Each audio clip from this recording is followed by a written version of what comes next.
Welcome back, you guys, to Cerebral Palsy and Fitness Podcast, and I have the answer. Josh Breezzy, the gift of God's world champion. Welcome on the show.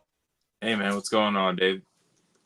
It's all good, man. I'm so glad we got to connect at River City Wrestling Con and getting to know you and a little bit about your journey to becoming a pro wrestler. So let's talk it back a bit and start where you decided to want to become a pro wrestler. What motivated you to go into the business? I've always been a fan since I was a kid, and before I did pro wrestling, I was an award-winning hip hop artist. We went on tour, we did a bunch of things, and during the pandemic, I was couldn't tour. My tour got shut down. We were planning a tour to promote the new album, Third Dimension. And literally, we had venues booked. We were selling tickets, booking openers, and then the world shut down. And I found myself with a lot of time, and I couldn't do anything. And I was like looking for a way to. The gyms, like Planet Fitness and stuff, started to open a little bit where I was, and I was like, oh man, like I don't really want to go to the gym. Like what are some other options? So I was running a lot and things like that, and I looked at pro wrestling schools near me. I think was like the Google search, just because I was like, you know what, give it a shot.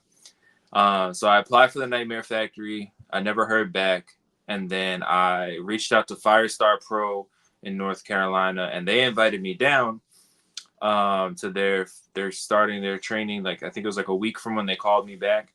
So I got ready for that. I'm headed down the highway, headed there. And I get a call from like this number I don't recognize. So, I'm driving. I'm not picking that up. And I get a text from that number, and it's QT Marshall. And he's like, hey, there's a spot open at Nightmare Factory. Give me a call back, like when you get this, blah, blah. So I pulled over in this church parking lot, called him back and was like, hey, sorry, Mr. Call. I was driving. I was actually on my way to another school. So he explained to me, what was going on, what it was going to be to get in. And I turned right around. I went home and started how I was gonna move to Atlanta and start training at the Nightmare Factory, and the rest is history. So so when you first kind of started getting into wrestling school, what are some of the do's and don'ts of being in wrestling schools? I know certain schools have certain rules that you have to follow, certain expectations. Because I know I'm pretty sure working with QT Marshall and some of those trainers there, they don't take playing around seriously. Yeah, no, there was definitely several accounts where QT and Cody were both like, hey, if you're not serious about this, don't waste your time, let alone waste our time. Luckily, pretty much everybody in my class was there for the right reasons. There was a few people that did end up dropping out as the weeks went on. Some people it's a lot tougher to be a pro wrestler than it looks on TV. And a lot of people, I think, came into it with the idea of, oh, like anybody could be a pro wrestler. And it's true. But if you don't have the heart and the grind and the will to continue to put your bodies through the things you have to put your bodies through to become a professional wrestler, then it's not for everybody.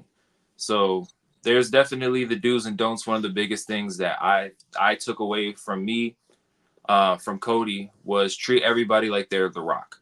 No matter if they're somebody you've never heard of and it's their first day ever stepping into a wrestling ring, or they're a 33-year veteran, or it's The Rock himself. Treat them all with the same respect, the same, like face-to-face time. Like, don't just walk past people. Like, a lot of times when I walk in the locker rooms, I make sure to shake everybody's hand.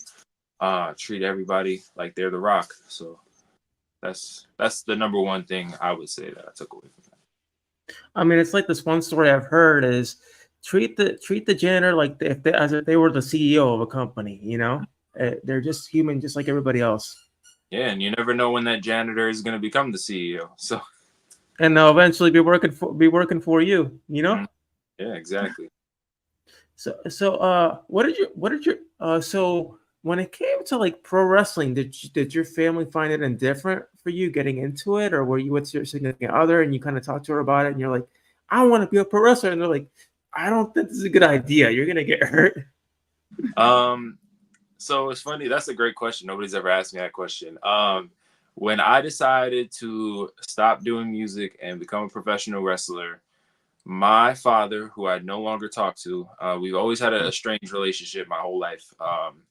But he, after I went through the Nightmare Factory, did all this stuff, he told me that I should have stuck to baseball, Oh, and interesting. I should have never done music. I should have never did wrestling. I should have stuck to baseball, which is hilarious to me. And I haven't spoken. That was 3 years ago. I haven't spoken to him since, because all the things I did musically, like artist of the year, album of the year nominated, like all these things, and you took away that, and then I just made it through the first ever Nightmare Factory. First 12 weeks, had the semi-main event.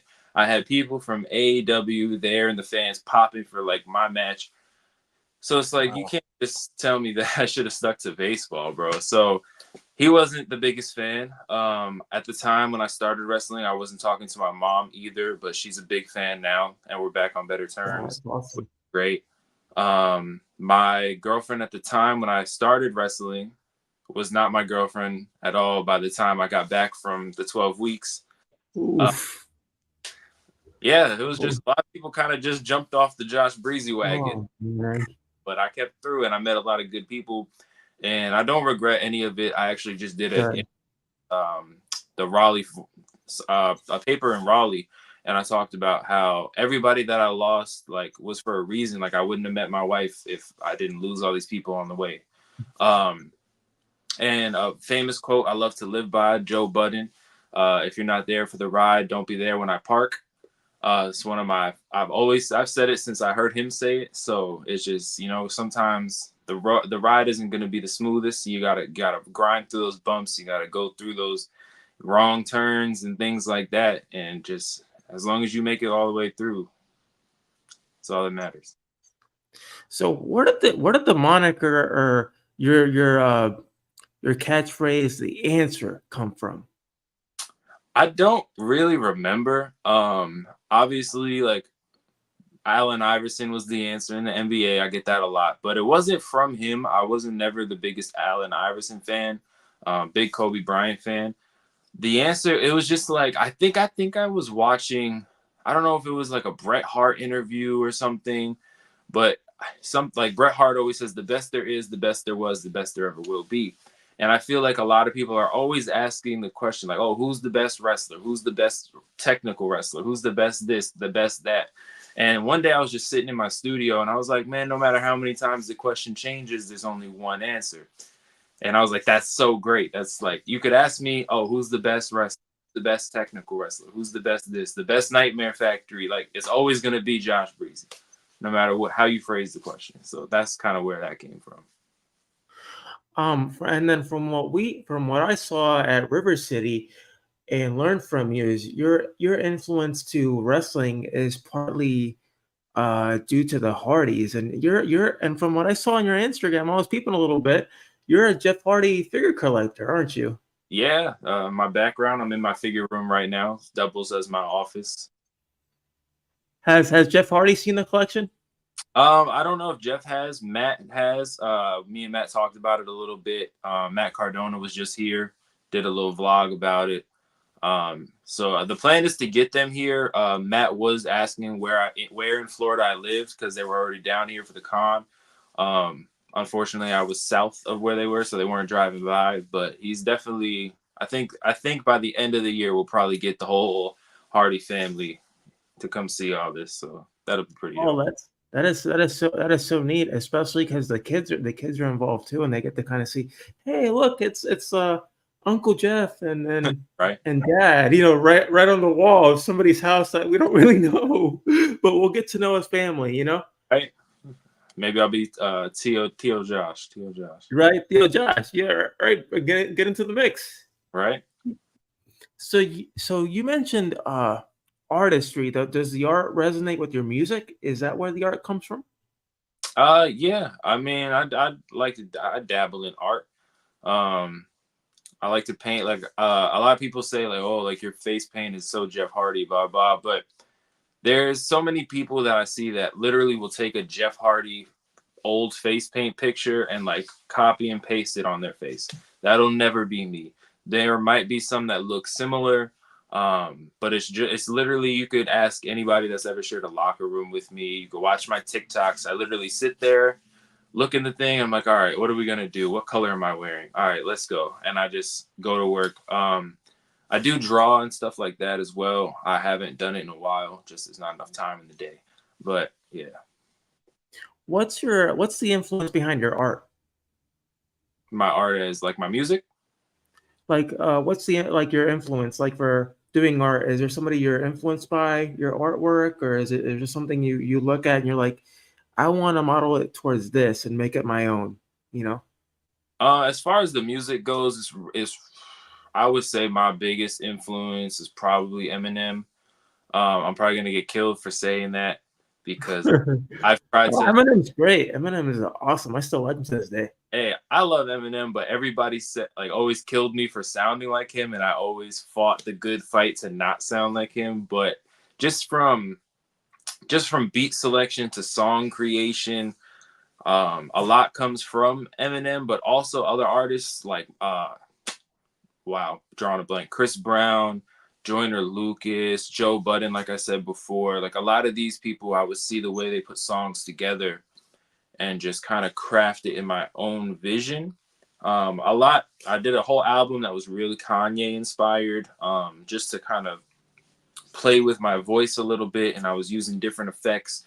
And it was literally a whole album about what it would be like if I was a dad, and it was like all my fears about becoming a dad. And this was back in college before like I met my wife, before having a baby was even real.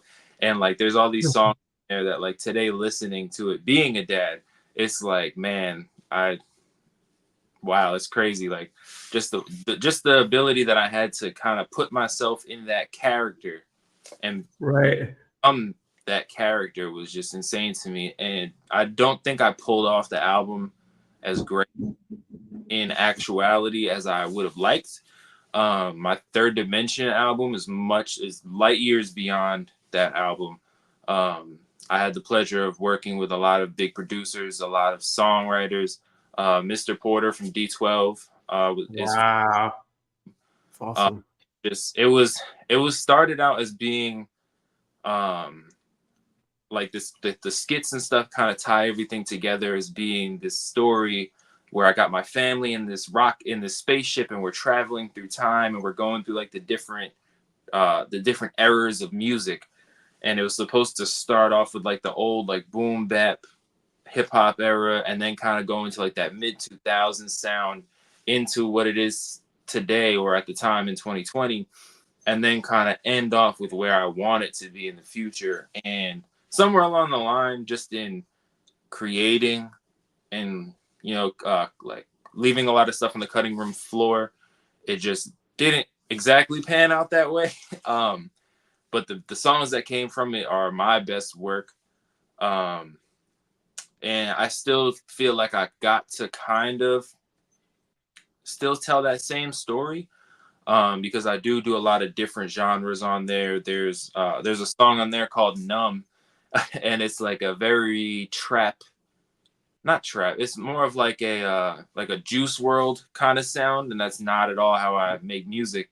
And it started off as a joke because I had one of the producers sent me the beat, and it had the hook on it, and I was like just joking around with my friend at the time, and like laid the verse, and he was like, "Man, that's kind of fire. I'm not gonna lie to you." So then I kind of went back and just rewrote it to kind of actually make it decent, and I laid it, and we shot a video for it. And I had just moved to North Carolina, and it's probably like the second or third week we're in that house, and I'm shooting the video for it, and I have a like a styrofoam cup, like Lil Wayne styrofoam cup, and I got all this purple smoke coming out of it, but I'm sitting in my house, Oh man.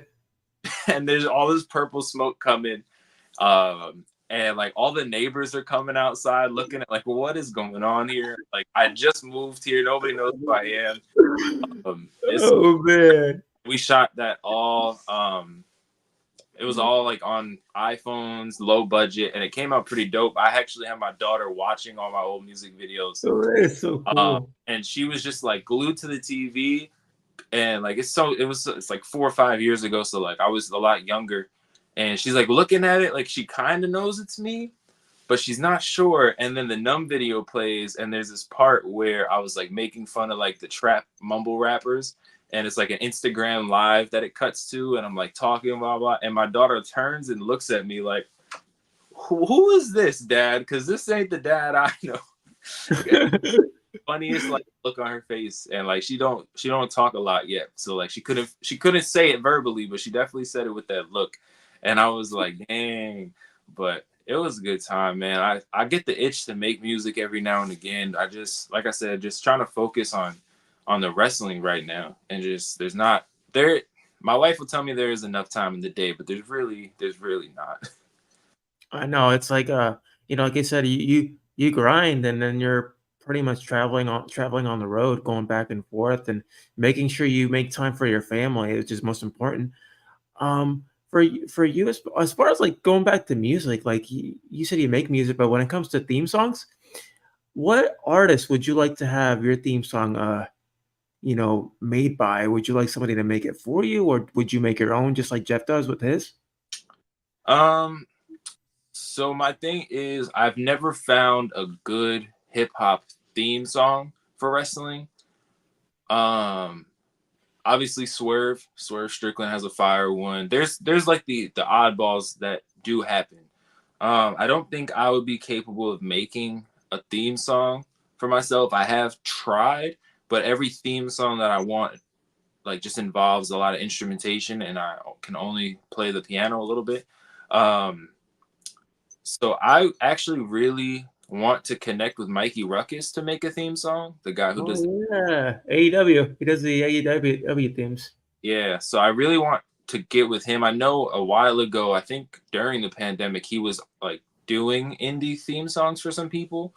Um, it would be great to have him do it. I mean, I like the music that I come out to now. I do want to change it as my character further develops into that story, but that's a good question also. Nobody's ever asked me that either, but I mean, I wouldn't mind Jeff making my theme music either. Yeah, I mean the theme music is what honestly is what makes the character, because if you don't have a good theme song, people aren't gonna resonate with you. And also a good announcer, like you look at somebody like Samantha Irvin, she is incredible. The way that she molds her announcing with the character, and she Mhm. kind of brings them out to life. Like Matt Cardona's wife, Chelsea Green, how Samantha announces her really enthusiastically. It's awesome. And people might hate me online for this, but I agree. I love it. Yeah, man. It's announcers. The way I look at announcers is their job is to kind of add the cherries and the sprinkles on top of the wrestler. So like for like Undertaker, like whenever anybody's like announces the Undertaker, like it's like this big, serious, long, drawn out thing. Justin Roberts doing the John Moxley. Like there's just it should never be about anything else outside of this wrestler's character and enhancing it. And it's funny you bring that up because um, when I was working at Pro South, because I'm from Long Island originally, I lived in North Carolina for 2 years, and now I live in Florida. So when people ask they ask me like where I'm from or whatever, I was like what if we did all three of the places where I'm from? And the ring announcer was like, what if I did the North Carolina's last and we do it like Justin Roberts does Kenny Omega? Oh yeah, yeah, And, that's oh, good. that's fire. So the first time he It did it, is. from Long Island, New York, residing in Orlando, Florida, by way of North, and it just went off great. So ever since then, whenever somebody asks me, I I love it. tell them to do that.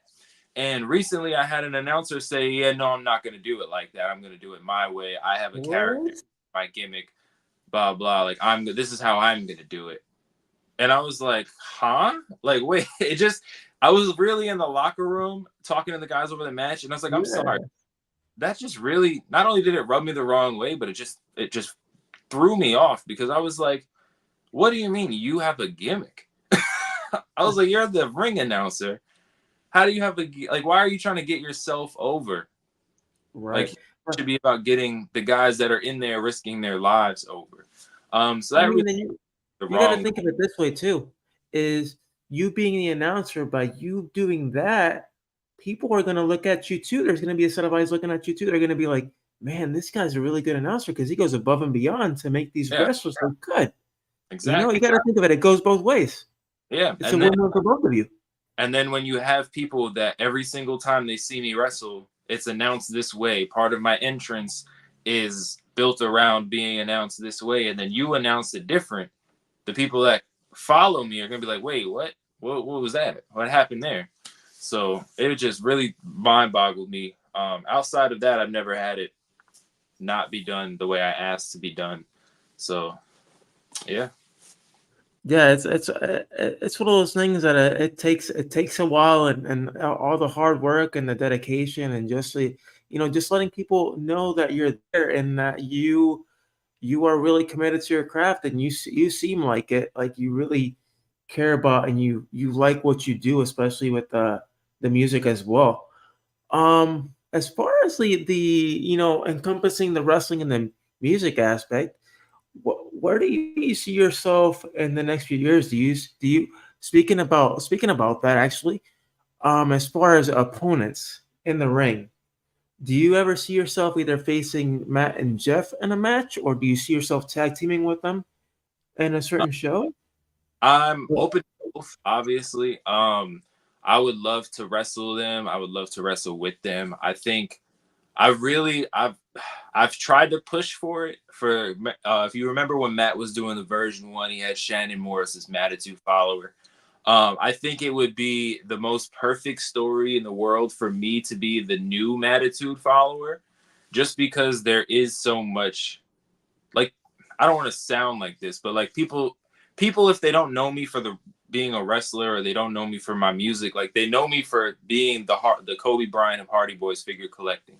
So like my video on Matt Cardona's podcast has done more views than like their last however many videos.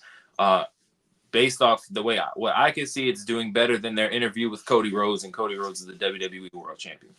So a lot of eyes are on me and know about this. So if I were to pop up on a TNA taping as the new MFer, and like Matt Oh, Hardy I wouldn't mind seeing that. connect, um, so yeah, I mean, I would love to wrestle them. I really want to wrestle Mike Bennett. I want to wrestle QT, the original God's gift. So got to put the title on the line against the OG.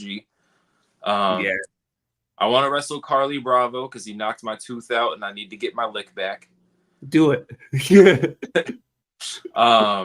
Yeah, there's a lot of people. When Rosario Grillo is cleared now to wrestle, so I'm trying to, lock up with him sometime soon. It's just I really want to get out there, wrestle my friends, wrestle the people that I idolize, wrestle the people that I love to watch, and just wrestle really. Like I'm wrestling so many new guys down here in Florida. Um, I just wrestled this guy who's been wrestling since before I was born. And for him to be like, yeah, no, that was a great match, like blah blah. I was like, oh, okay, that's awesome. So yeah, I just want to wrestle, man. Honestly.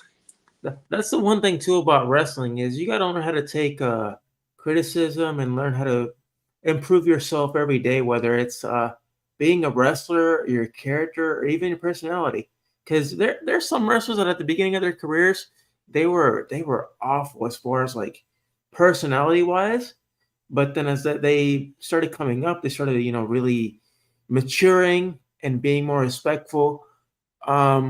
One of the examples, and I think Randy Orton talked about this, was him. He went through a lot early in his career, and then now he's having fun. He's one of the most respected people in the locker room. Everybody loves him.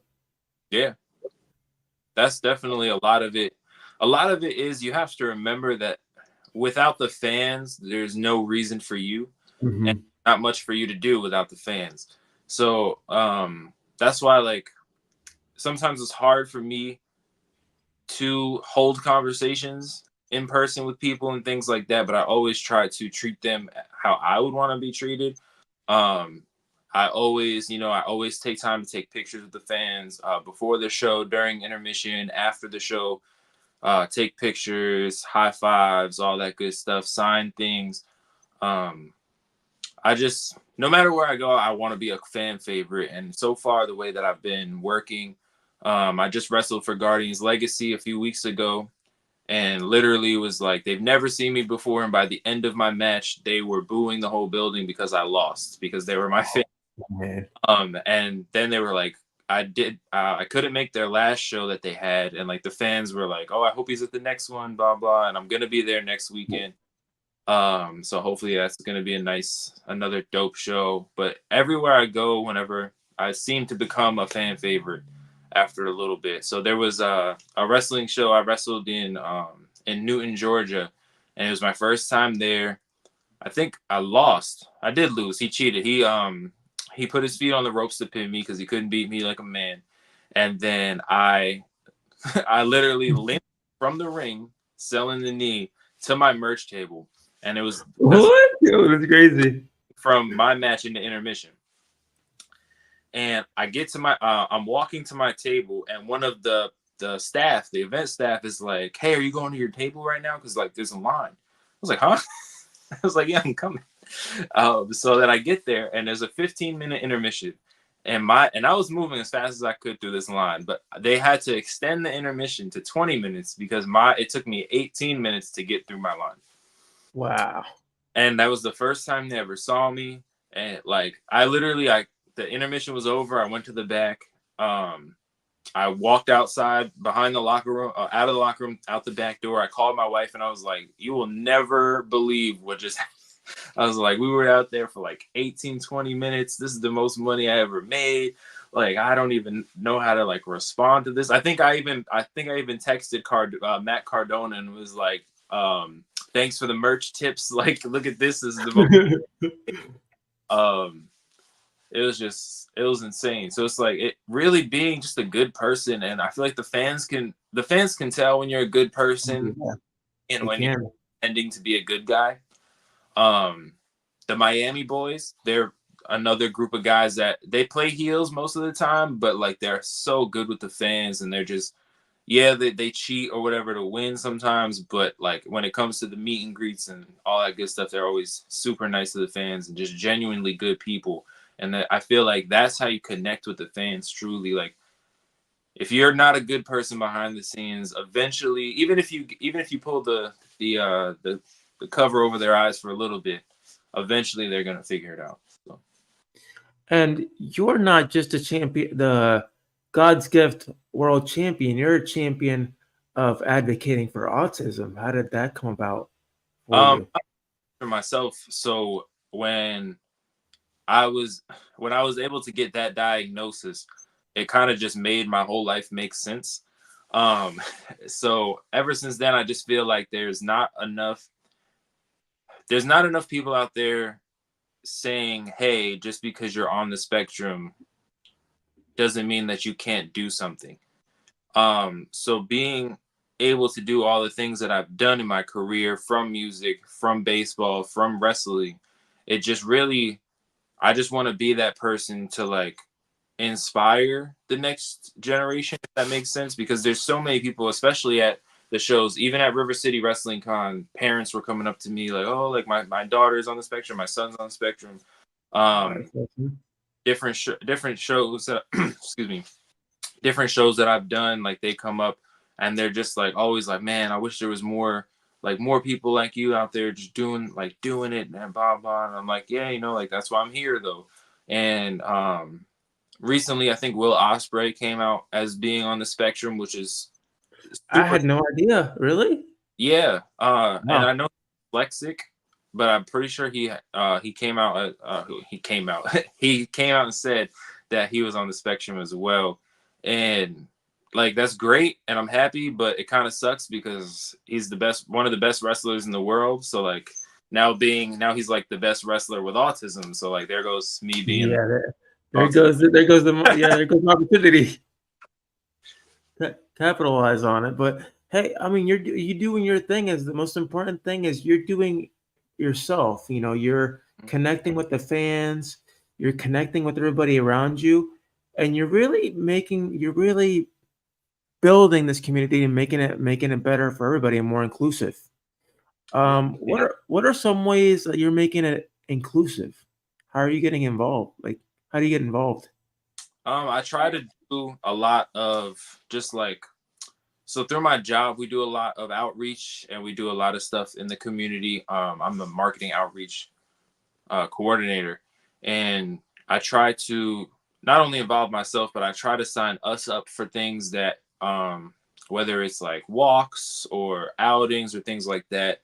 Um, and then just me myself, like I just try to, when I come on podcasts like this, I try to at least bring it up, and I Yeah. really try to talk to the people that are on the spectrum when they come up to meet me and they're like, hey, blah blah, or like a lot of times it'll be because at my merch table I sell like fidget toys, and a lot of times the kids will come up and pick like one of those up, and their parents will come over and be like, oh, like how much is this? My kid is on the spectrum. Like this is great that you have it here, and like it doesn't seem like a lot. And now that you asked me the question, I feel like I should be doing more, but it doesn't seem like a lot. But I feel like nobody else is doing even that. So like just me having the fidget toys, having the sensory things, having the stickers, the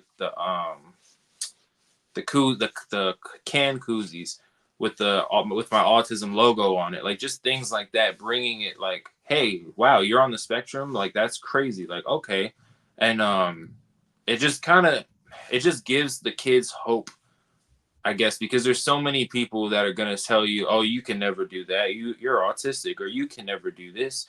Oh Right. yeah, he did that, but you're like, it's just crazy. Or it's like you can never be a rapper, you got to get a real job, you can never do this, you got to get a real job. And it's like, but that is Right. a real job. I just see the world differently. Like I'm not like, and other than seeing the world differently, there's not much difference between me and anybody else. I just see patterns more often, I just do the same things over and over again. I'm very organized in my own way. Like I know where everything is. Not everybody knows where everything is sometimes, but some really speak to that would be my wife, because she's really been able to see what it really is like to be on the spectrum. Because there's so many false narratives around it, to like live with somebody and like build a family with somebody that's on the spectrum. It's like, wow, this isn't really that big of a deal. To where like she's defended me. She has even just today we were eating pizza before the chiropractor, and I was like, does it bother you that like I don't like my palate isn't as large as yours, and we often eat the same things over and over again throughout the week? And she was like, no. And I was like, are you just saying that? She was like, no, like that's just who you are. Like it's okay. It's not that big of a deal. Like if I want to eat something else, I'll just eat it. So, Oh but there, yeah, I'm not even autistic, and I eat the same stuff every week. yeah, right. So it's crazy. Like people just, there's such a negative stigma and like all these false narratives out there. And it really is a spectrum. Like I've met so many people on the spectrum where I don't think I've met anybody that's exactly like me. There's people that are complete opposites of me, but you could tell like we're still the same in certain ways. And then there's people that think that I'm the complete opposite. So Do you find it harder as a professional wrestler, and since you have to speak in front of crowds, do you ever does your autism ever does it ever like I don't mean like come up, but do you feel it like creeping up when you're in front of crowds and speaking in front of them when you have to cut a promo? yeah. I A lot of people don't like this about me. I will, if I know the match 2, 3, 4 weeks in advance, I'm gonna message you and be like, hey, let's put the match together. And a lot of people don't like to do that. A lot of people are very much, let's walk in the locker room an hour before we're supposed to go out there, put a few things together and go out there. And unfortunately, my brain doesn't always process fast enough for that to happen. So if I have a month to talk to you about it, we could put it together. It doesn't have to be every single move, every single spot, but at least the skeleton, so that I can remember that, train myself to remember that. And then when we're in the ring, and if something, let's say you miss a spot or I miss a spot, I at least know what's next, to where we could just seamlessly go into that next spot. Whereas if I just learned this 20 minutes ago, and I missed one spot. Now I have to like sell in a corner awkwardly to kind of talk myself through where we are in the match and what's next. So a lot of people, more people have been more accepting of it now. There's a promotion that I no longer work for and I no longer will ever work for, because I don't want to use the term made fun of me, but they talked down to me about that in the group chat. Mhm. It was like the promoters of the thing. So fans ask me all the time, when am I coming back? I'm never coming back. I'm not going to publicly talk about their name or any of that, but they know who they are. And if they feel some type of way about me saying it, that's on them. They should learn how to speak to people. Right, right. Uh, but nobody recently has ever had an issue. Like I try to lead in with, hey, I'm on the spectrum, so like this is how my brain works. Please bear with me. I apologize. But a lot of people are just like, oh no, man, it's cool. Let's talk about it. So it works out. As far as promos go, um, I haven't had to cut a live in front of the crowd promo yet. I'm always ready though. I just have some stashed in my pocket that I could just kind of insert some things. But a lot of them have been like backstage things, and I get kind of nervous just because I become a perfectionist with it because of my music background. So like if I say something a little bit wrong, or like I don't enunciate this word right, or things like that, like I'm very hyper focused on those small things, to where like usually the guy will be like, oh, that was great, man, like all right, and I'm like, let's do it one more time. I didn't say, the town's name 100% the way I wanted to, or I didn't put this emphasis on this word, or I kind of wanted to do this. Or so as far as like that, that's kind of when you really just see me kick it into high gear.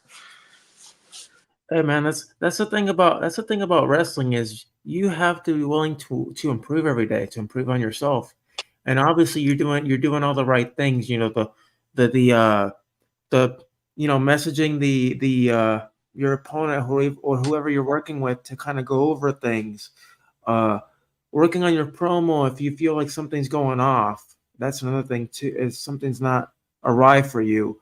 All those things are important to creating a great wrestler alongside the fans. And when the fans see that you're actually doing something right, you'll hear it by the tone of, you know, how they cheer for you or how they boo for you or how they react.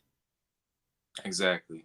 And You know, I feel like we're given all, like it's not like it's not like we don't know who we're working, or it's not like we don't have 3-4 weeks to talk about this. Like if we have the time, use it.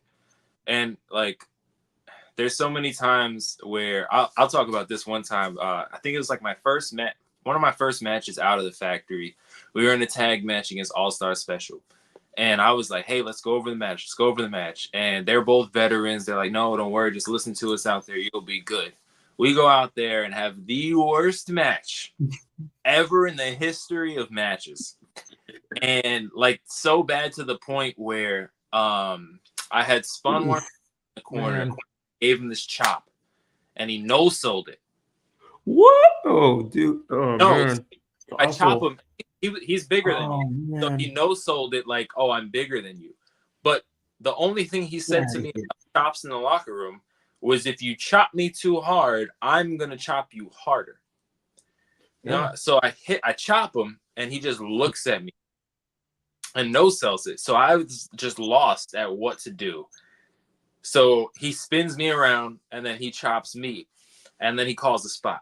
So match was the shits. We go to the back, and I'm like apologizing. He's like, "Oh, it's okay. Like next time, you got it. We will talk about this match beforehand. That's my fault. I should have listened to you." And he was like, "When you chopped me and I no sold it, I wanted you to chop me again because I am bigger than you. I didn't want to not come off as a big man, and I was hoping you Yeah. would just chop me up like continue like a couple times in a row to kind of break me down." And I was like, "I'm not gonna just know that." Like I was like, if we would have called that spot, it would have been perfect. I liked the spot, but we didn't talk about it. And he was like, "No, I get it." So then we worked again, different promotion, same tag match, and we talked about it, and it was great. And then I just worked him in a 6-man, like a fatal 6-way basically. And we talked about, everybody got in the locker room. We talked about the match. I think one spot got missed, and it was a little bit iffy just because so many people were involved. But it was much better than that tag match all those years ago. And every time I see him, every time I work with him, I always bring that match up, and he's like, "Yeah, no, just because it's you, we're gonna talk about the match." So, but Hey yeah. man, but looking at all this we talked about today, uh, what are some pieces of advice you leave for some that are currently struggling with accepting themselves as being autistic, or just accepting any struggle in life that they feel that they can't overcome? Something that I've said to people when they do ask me similar questions is just shoot for the stars and never let the sky stop you. That's something I said on a song years ago. I write it in, like, when I think I got a book for my nephew one time. I wrote it in there and signed it for him. I tell people that. I tell my daughter that sometimes when I'm like holding her, just talking to her. It's just basically just means like whatever you only get one life, and there's no rule that says you have to go work a 9 to 5, you have to go to college, you have to do this, you have to do that. And even if you want to go to college and you want to work a 9 to 5, I went to college.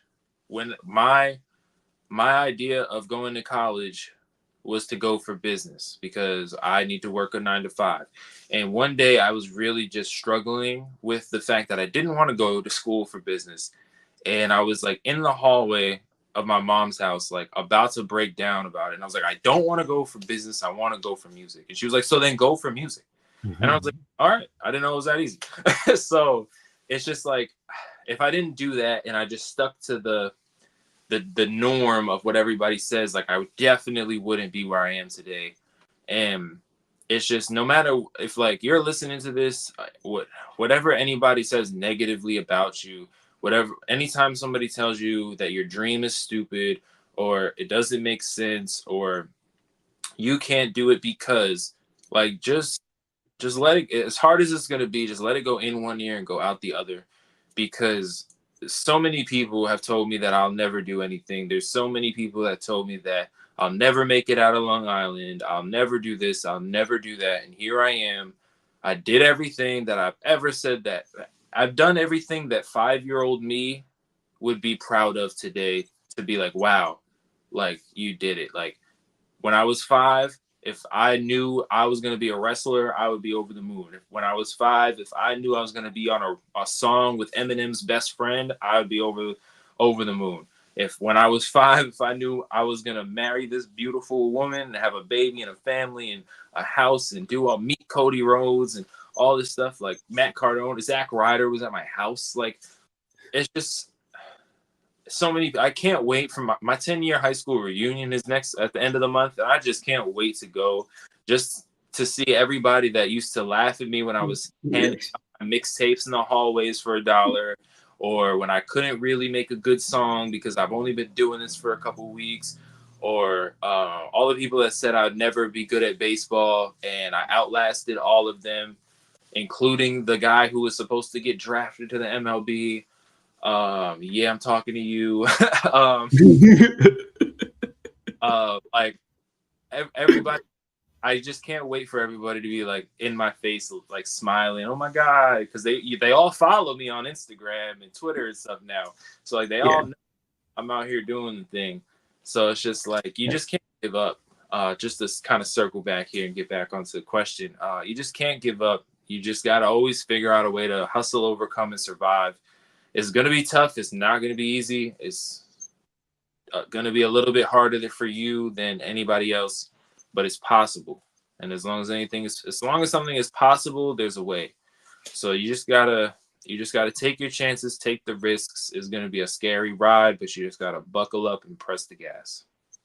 I love the way you ended that. Like that is 100% perfect, and you are my friend. You are motivating a lot of people here in this world, not just in the wrestling business, but everywhere. Your community. everywhere you go, man. Keep it going. Keep it going, and you definitely got made out a fan out of me. That's for sure. Thank you, man. That means a lot to hear. Yeah, well, thank you for taking the time for being on the show and just getting to know you and seeing how far you've come. And I'm sure everybody here that's watching is proud of you and is cheering for you now. And I'm sure they'll be seeing what you do next. Yeah, man. You I hope. know, wherever that is. Hopefully we'll see you. Who knows, in AEW or Hey, any man. of the big promotions and in the world. I'm always ready. All right. Well, you guys, if you like to see this episode, go to YouTube, Spotify, iTunes, and every other major podcasting outlet out there. And thank you, Josh, for being on the show today. It was an honor and a pleasure to have you on. Thanks, David. Thanks for having me. All right. And always remember, you guys, stay healthy, stay happy, and stay blessed. Take care. And until next time.